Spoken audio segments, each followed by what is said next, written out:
3.1 Rumus Algebra. Contoh 1. Suzy menjual dua jenis kek pada harga yang berlainan. Kek coklat harga RM3 sepotong, manakala kek keju harga 2 kali ganda kek coklat. Sempena pembukaan cawangan baru, dia memberikan diskaun 10% untuk harga kek. Terbitkan rumus pengiraan harga jualan kek jika M potong kek coklat dan N potong kek keju berjaya dijual.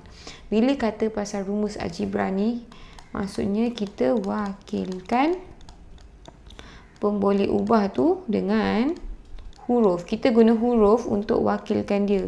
So, senang kita nak tengok dalam persamaan bila kita dah wakilkan dengan huruf. Okey. Tengok balik. Dia nak apa? Jumlah harga jualan. So, harga jualan sama harga kek coklat darab dengan berapa bilangan kek coklat yang dijual tambah dengan harga kek keju darab dengan bilangan kek keju yang dijual. Ni ialah harga jualan. So, harga jualan ni kita boleh wakilkan dengan huruf. So, kita bagi dia Z. Harga kek coklat, kita tahu dia huruf ni M. Okey. Harga kek coklat ni harga jualan lah. Harga kek coklat adalah dia bagi RM3. Tapi dia bagi diskaun 10%. Tolak dengan diskaun 10%, 10% darab dengan 3. Kita dapat 4. Yang ni potong jadi 3 bahagi 10, 0.3. Dapat 2.7. Ni harga kek coklat 2.7. Ataupun ada cara lagi senang, terus 0.9 darab 3. Still dapat jawapan sama. Kenapa? 3 ni sama dengan 100%. Lepas tolak 10%, dia jadi 90%. Tengok ni. Kalau 90% darab dengan 3, still akan dapat 2.7. Sama dengan ni. Ni lagi senang lah. Dua-dua pun boleh.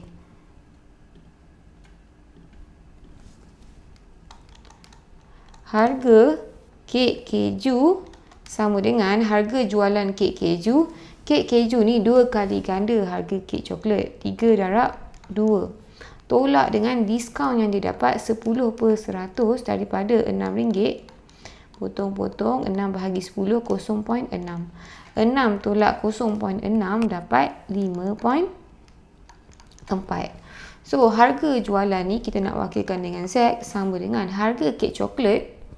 Harga kek coklat yang dijual adalah 2.7 darab dengan M tambah, buat tak ni, harga kek keju yang dijual adalah 5.4 N.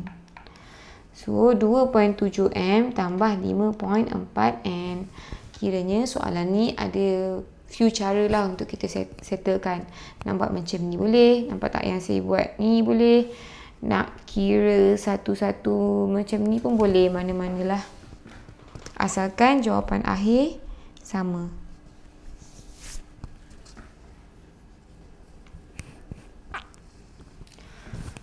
Contoh 2, ungkapkan M sebagai perkara rumus. Bila dia kata dia nak perkara rumus, maksudnya dia nak M sama dengan apa? Okey, maksudnya dia nak M sama dengan apa? Selain M, semua kena pindah pergi belah side lagi satu. Okey, A, Q sama dengan M tambah P. Kita nak M. Bila kita nak M, kita pindahkan yang dalam kawasan M ni pergi kawasan lain. So, bila P dah pindah, yang tinggal hanyalah M.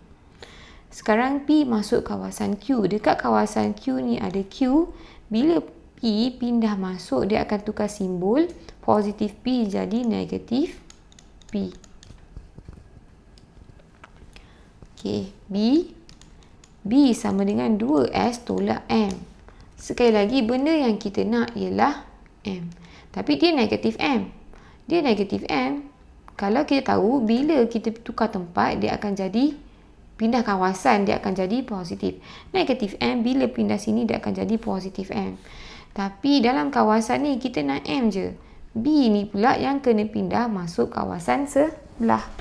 Dekat kawasan sebelah tadi ada 2S. Bila B ni pindah, positif B pindah masuk kawasan orang lain, jadi negatif B. Ni 2S tolak B. Kalau tengok A tadi, M sama dengan Q tolak P. M sama dengan 2S mana B? 2S tolak B. C, A sama dengan 5 per 2M. Kita nak M ni dekat bawah, kita kena bawa dia naik atas. Okay, bila 2M ni naik atas, 2M dah dekat atas, A ni kita tak nak. So, A ni kena pindah. Bila 2M naik atas, 2M dah kena darab dengan A. A ni bila pindah, dia akan jadi bahagi.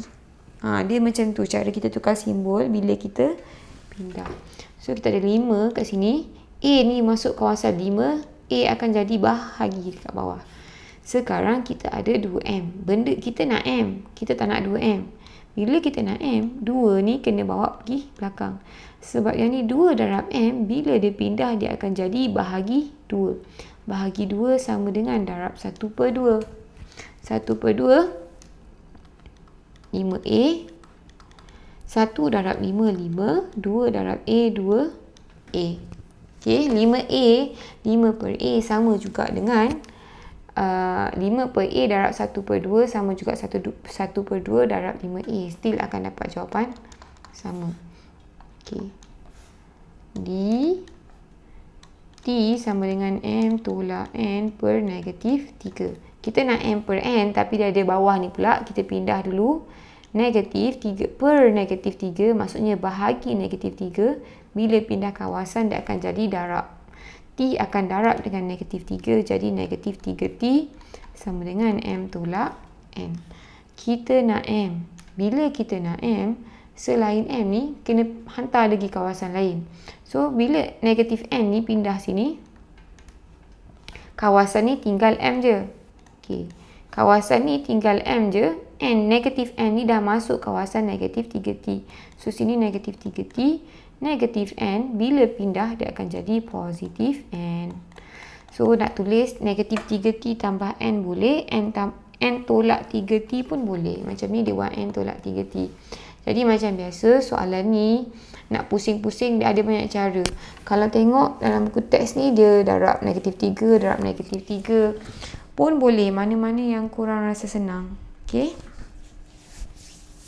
Asalkan yang penting jawapan akhir ni betul lah.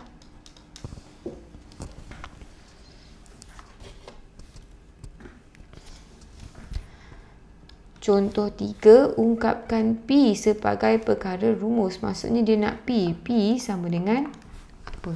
Okay. A, Q sama dengan punca kuasa 2P. Kita nak P, bukan punca kuasa 2P. Punca kuasa 2 ni kena pindah. Kalau punca kuasa 2, bila pindah dia akan jadi kuasa 2. Sekarang ni, P ni dah pindahkan punca kuasa 2. Dia macam ni. P, bila pindahkan dia akan jadi kuasa. Sama juga kalau kita direct tulis P sama dengan Q kuasa 2. Kenapa? Sebab ni kawasan P ni, bila pindahkan punca kuasa 2, memang tinggal P je. Q pula terima kuasa 2 ni. Okay.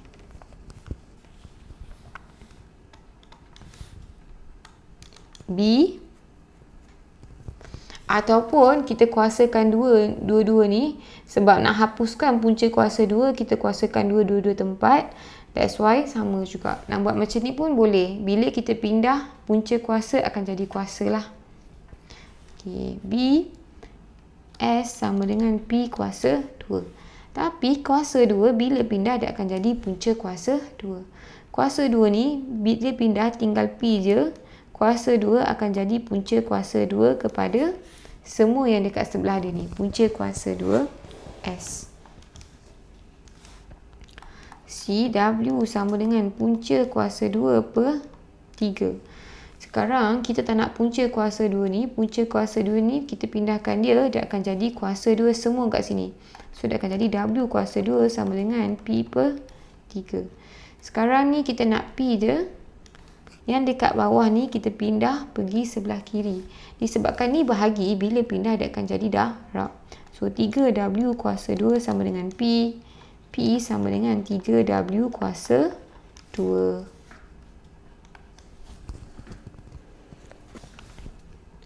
T sama dengan 1 per P kuasa 2. Sekarang kita nak P je. Kita tak boleh bagikan dia jadi penyebut. Kita pindah kawasan masuk kawasan T. Bila dia per dengan P kuasa 2, dia bahagi. Bila pindah dia akan jadi darab. So dia akan jadi P kuasa 2 darab T sebenarnya. Tapi kita tak nak T ni. Kita nak pindahkan masuk kawasan sebelah. Sebabkan dia darab dengan P kuasa 2. Dia macam ni lah. Kita apa? Dia TP kuasa 2 sama dengan 1. Tapi disebabkan dia masuk kawasan sebelah. Dia dah darab. Dia akan jadi bahagi. Jadi P kuasa 2 sama dengan 1 bahagi T. Sekarang nampak tak ni kuasa 2. Kita nak pindahkan dia untuk jadi, bila dia pindah dia akan jadi punca kuasa 2. Semua ni akan jadi punca kuasa 2. P sama dengan punca kuasa 2 1 per T. Bila dia pindah, semua yang dekat bahagian sebelah ni akan jadi punca kuasa 2.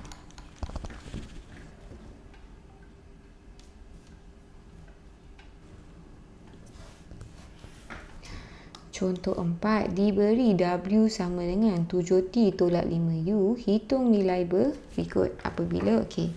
So, W sama dengan 7T tolak 5U. Dia nak W bila T sama dengan 3 dan U sama dengan negatif 2. So, tengok pemboleh ubah dia ni ada 7T. Kita ada 3 pemboleh ubah. W, T dengan U.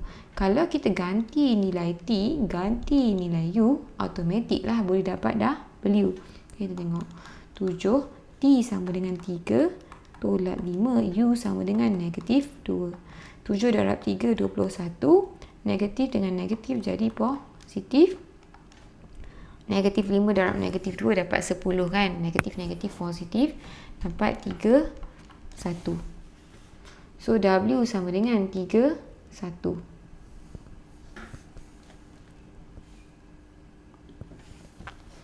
B, dia nak nilai T apabila W sama dengan 15 dan U sama dengan 4.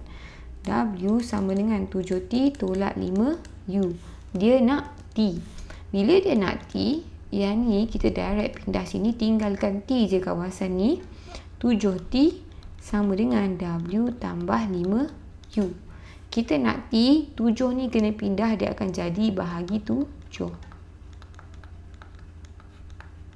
Sama dengan bila ganti W dengan U, automatik dapat T.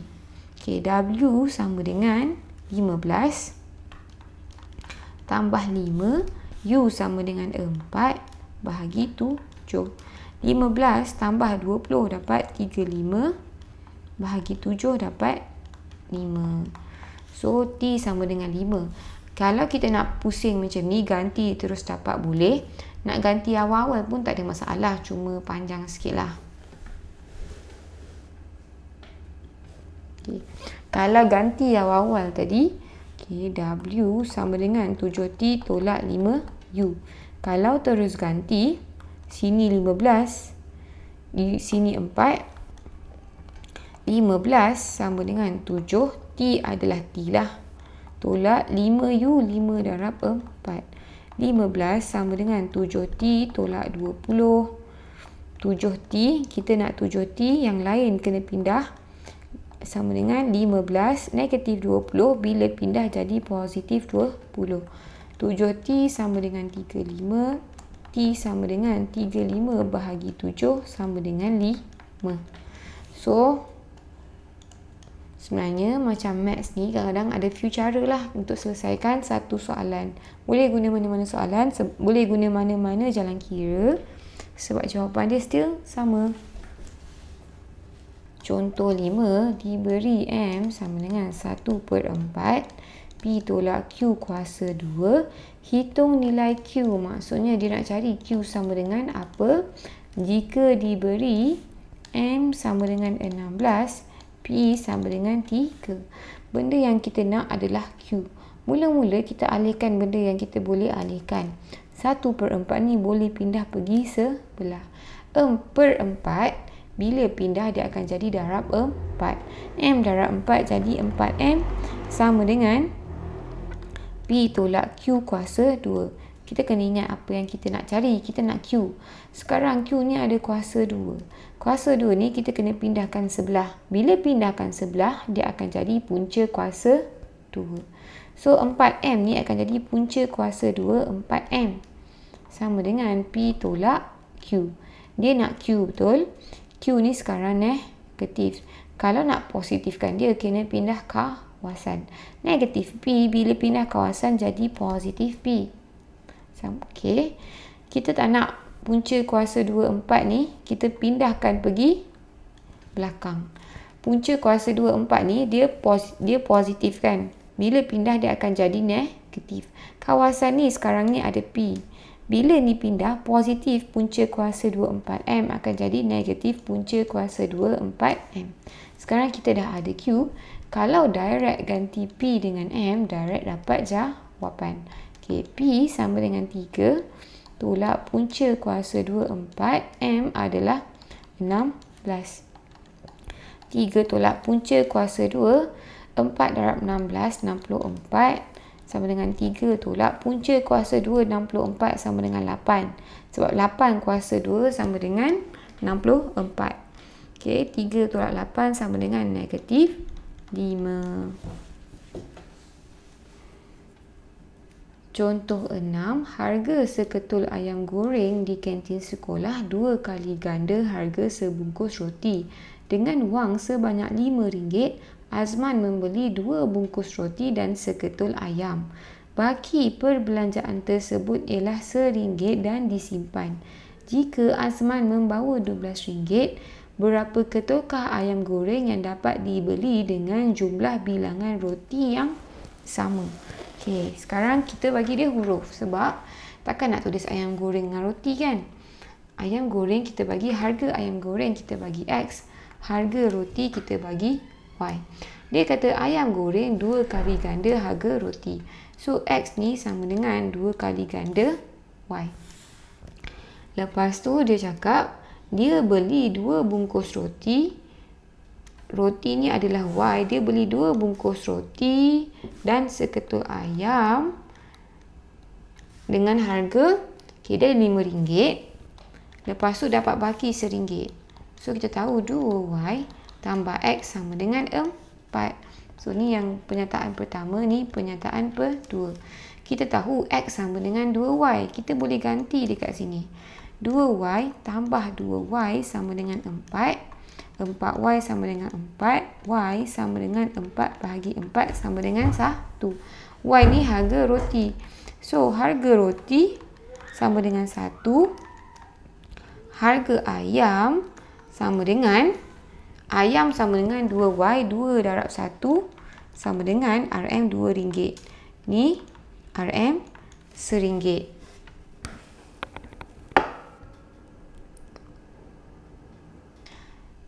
Dengan RM12, berapa ketul ayam goreng dapat dibeli dengan bilangan roti yang sama? Dia beli 2, maksudnya before ni dia beli 2 roti. So, 2 darab dengan RM1 tambah dengan tak tahu berapa ketul ayam, kita bagi huruf. Apa-apa huruf boleh. Okay, Z dengan harga ayam sama dengan RM12. So, sekarang ni kita nak sini 2 tambah 2Z sama dengan 12. Kita nak Z, 2 kena pindah pergi belakang. 2Z sama dengan positif 2 bila pindah belakang jadi negatif 2. 12 tolak 2 sama dengan 10. 2Z sama dengan 10. Z sama dengan 10 bahagi 2 dapat 5. So, dengan harga roti yang sama, dia boleh beli 5 ketul ayam goreng dengan harga RM12. So, inilah dapat beli 5 ketul ayam goreng.